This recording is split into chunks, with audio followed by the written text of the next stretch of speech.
Inside Alli Sports. We're into the second half of the motocross season and the points race is heating up. James Stewart is back after an injury to challenge Ryan Dungey in the 450 class, while the 250 class is just about anybody's game. In studio today, we've got Jeff Emig, one of the top riders of all time, to give us his take on the 2012 season. I'm Erin Bates, and today we're taking you inside motocross. Jeff, thanks so much for joining us here today. Pleasure to be here, Erin. Let's talk about the differences between racing indoor supercross and outdoor motocross. Well, we have the same riders and basically the same machines, but they're quite a bit different. Overall, motocross is in the summertime. The heat, the humidity, the rain, all of these elements from Mother Nature come into play. For some of the supercrosses, Mother Nature plays a part. But for a lot of the supercross events, they're in a dome, so it's a controlled environment. Races are shorter, temperatures are cooler, but overall, same bikes, same machines. Well, this season looked like the 450 class was going to be a two-man battle between Ryan Dungey and James Stewart. Until the Stewart crash, can anybody catch Dungey? I don't think so. Dungey really is showing that he is the best motocross rider in the world. But at the start of the championship, we had James Stewart switch machines from Yamaha to a Suzuki, and he won 4 races in a row with a new team. But then the big crash in Lakewood, Colorado in Moto 1. That's his downhill double.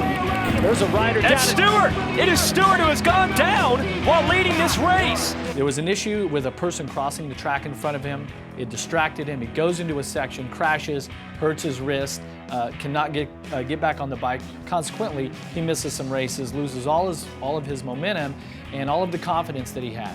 In the meantime, Dungey and that Red Bull KTM team, I mean, the train is rolling and it has a head of steam.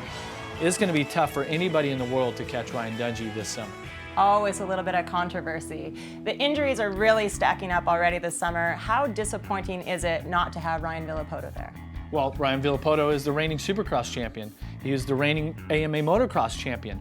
So it's extremely disappointing because he is such a great rider. I mean, as you know, I think a lot of Ryan Villopoto. I think that before his career is done, we're gonna say this is one of the best guys ever, maybe even one of the top 3 motocross riders that there's ever been. He's suffering through some injuries, so it's disappointing not to have him there. And you add in the Stewart injury, and it kind of leaves the door open for Ryan Dungey to go out for Dungey and this Red Bull KTM team to make history. Because remember, KTM had never even won an overall in this championship, and now they've got a huge points lead and they're looking at the championship. But we're only halfway through, anything can happen. Like they say, you gotta be in it to win it. Oh yeah. Tell us about the mental game. Coming from behind versus leading and having everything to lose, where's Dungey's head at right now? Dungey is a rider that is self-motivated, he's self-trained, and you can always count on him. He makes very little mistakes. And so he always comes to the race prepared, and it's pretty special what he's doing this summer once again. Yeah, Dungey's given him a look several times. Now he's got him on the outside. Shorter line for a lefty. No, cannot beat Dungey to the exit.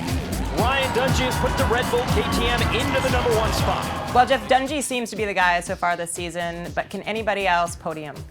Well, James Stewart, if he comes back from the injuries, he has the potential to do that, obviously.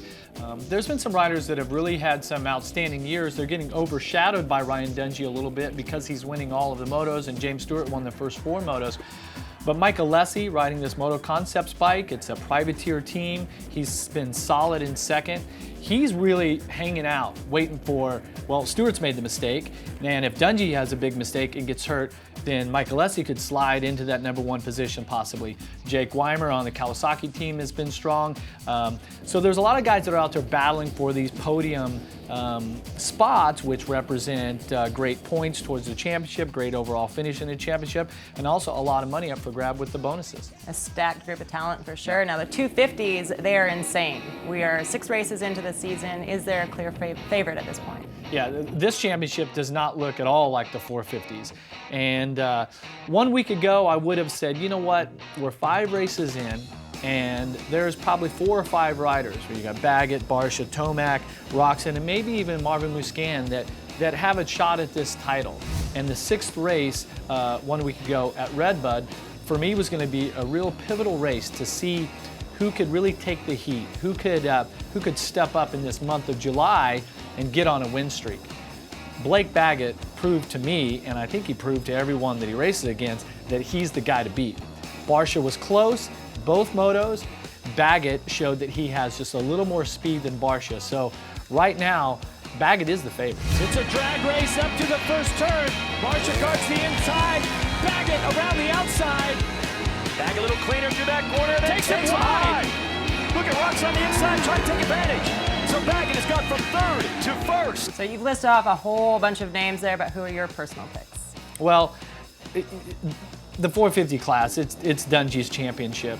He's not the type of rider that you're going to count on to make a big mistake. I mean, he is just solid, and there's just not a lot of flaws in his program. In the 250 class, Baggett is the favorite. Are there any newcomers in both the 250 and the 450 class that we should be keeping our eye on? We have last year's championship contender in the 250 class, Tyler Rattray, who stepped up from the Monster Energy Pro Circuit 250 team up to the Monster Energy Factory Kawasaki team. When it gets hot, this guy can ride motocross. He's really talented, he's got a lot of speed, but he's really tough.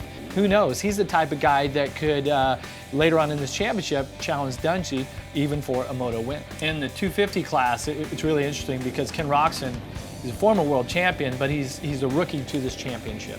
Obviously, we know that he has been one of the top guys. But there's another rider that was handpicked by the Lucas Oil Troy Lee Honda team. Now, this kid was an amateur, Jesse Nelson. This kid has been fast, he's been great with his starts, and he's been learning this championship. And I think before the end of the season, you're going to see him claw his way up into the top 5. A good showing for a rookie. You gotta love the young ones, they're always hungry. That's right. You're in this mix of it all. Tell us something about the season that we don't know. Well, you know, it's been an interesting season. The fact that we've had some of our top stars have been injured, but yet the product that we have and the racing has been incredible. The fans have been spectacular. Our TV programs and our ratings and everything have been great. Going to the races each and every week, even though we have some riders like Baggett and Dungey that are the clear-cut favorites, it can turn on a dime. And that's the thing about this championship, is it's just not over till it's over. I think we've got a race in race 2. This is what everybody's turned up for today. The pressure is on right now. You know the heart rate for both of these athletes have to be all the way in the red zone. Being a former champion yourself, you know what elements it takes in order to take home a title. What are they? Nobody wins championships without putting in the hard work. This thought of intensity, and that riders going, okay, everyone's riding good, everyone's fast, but then somebody steps it up. And that determination and that desire that it takes, you have to want it. You have to be willing to sacrifice every other moment of your week towards becoming a better, faster, stronger racer.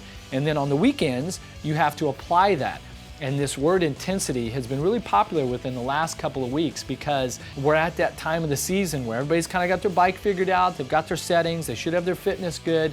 Now who's going to have the intensity to take it to the next level? Who wants it the most? Jeff Emig, always informative. Thanks so much for stopping by. We appreciate your insight. Pleasure to be here. It's been fun. That's it for another episode of Inside Alli Sports. There's plenty more action right here, and you don't want to miss it, so be sure to subscribe on YouTube. For Inside Alli Sports, I'm Erin Bates. Thanks for watching. Man, of all summers to miss with all that action going on? Yeah, you should have seen Redbud. It was crazy.